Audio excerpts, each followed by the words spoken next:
Oke guys, pada tutorial kali ini kita akan membahas tentang bagaimana caranya menyimpan file sertifikat satu persatu dengan nama masing-masing. Oke, langsung saja. Di sini saya sudah menyiapkan datanya di local disk D di folder data.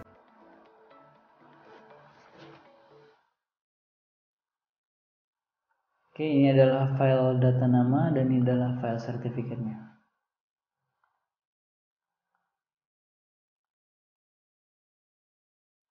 Nah, saya sudah membuat dua file ini.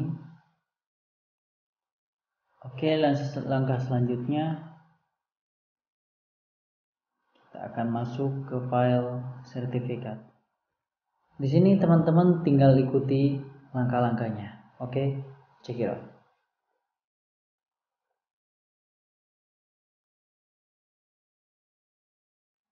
Kita harus mengaktifkan menu developer untuk mengakses file Visual Basic. Setelah itu kita ke mailing untuk membuat mailman. Kita gunakan data yang ada.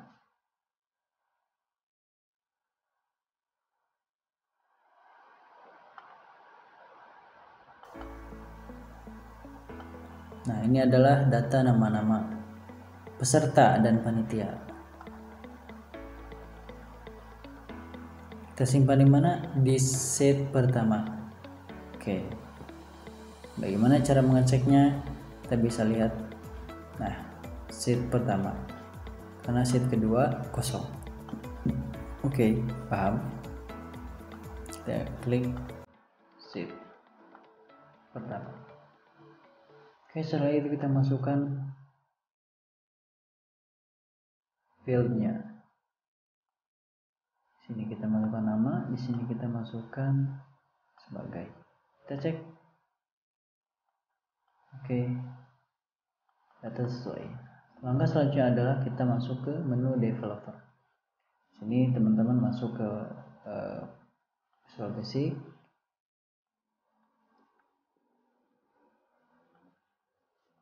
Oke, di sini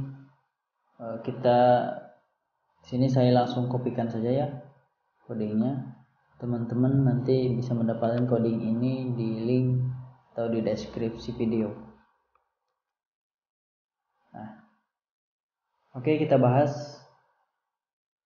satu persatu. Simpan di, maksudnya adalah nanti kita akan menyimpan file outputnya di mana. Rencananya, ceritanya kita nyimpan di local disk D data. Oke, kita kopikan saja.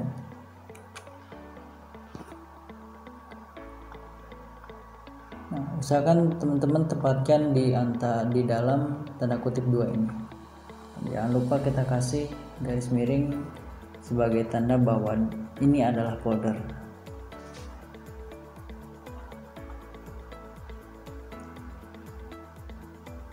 Sekarang sumber dari. Nah, maksudnya adalah kita mau mengambil datanya dari mana. Nah, kebetulan kita akan mengambil data namanya dari sini. Data nama XLSX. Kalau misalnya teman-teman tidak muncul XLSX-nya, teman-teman bisa pergi ke sini. Kita berselancar. Nah, kalau misalkan di sini teman-teman masih checklist, silakan hilangkan checklistnya. Oke, itu kita oke. Kita ingat namanya, nama filenya itu data spasi nama.xlsx.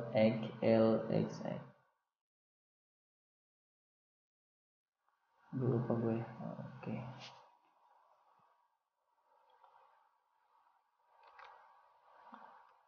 Nah, jadi file tadi itu berada di data disk local disk D di folder data. Nah, di sini. Berarti di folder data. nama.xlsx. Oke, jadi teman-teman paham kan, file ini berada di local disk D folder data. Oke, saya rasa teman-teman sudah paham. Setelah itu kita masuk ke baris ini. Nah, maksudnya itu adalah di sini kita hanya perlu menggantinya saja. Kalau misalkan datanya teman-teman ini, data nama ini ada di sheet 2, maka isi sheet 2 di sini. Kalau misalkan ini kan berhubung datanya ada di sheet 1, maka di sini kita masukkan sheet 1. Jangan lupa kita sisipkan juga S sebagai tanda string. Ini S, ini ya S dolar.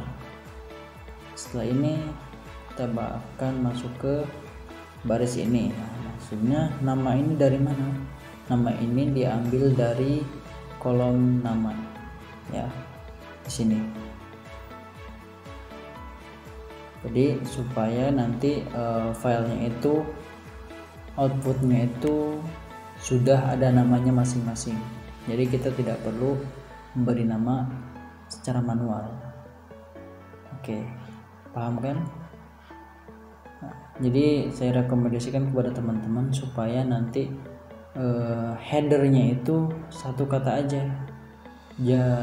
Jangan, maksudnya nggak usah harus dua kata, kayak misalkan nama lengkap, berarti teman-teman nanti di sini isinya nama lengkap. Jangan lupa spasinya itu ganti dengan garis bawah kalau misalkan mau ditulis di sini. Kalau misalkan nama lengkap, kan ini ada kosong spasi. Nah, spasi ini kalau misalkan di coding itu ganti pakai garis bawah. Oke. Nah, berhubung di sana tadi kita cuma nama ada aja, maka di sini isi nama aja. Oke, selesai teman-teman.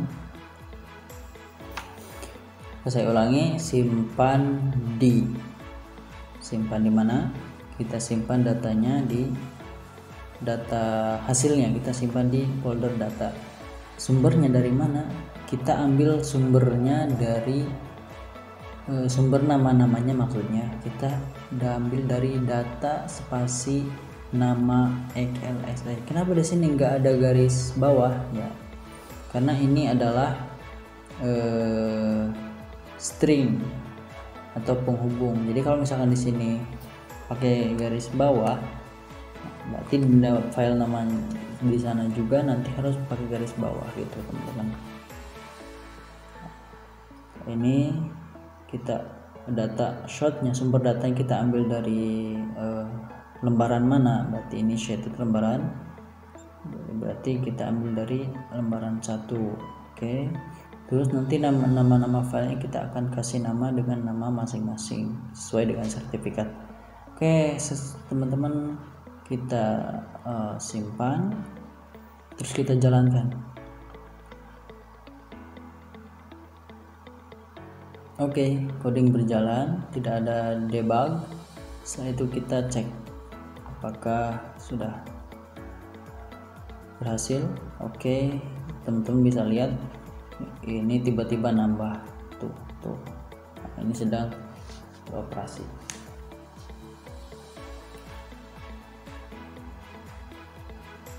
Oke teman-teman, mungkin tutorial kali ini saya cukupkan sampai di sini. Mudah-mudahan tutorial kali ini bermanfaat buat teman-teman, khususnya buat panitia event.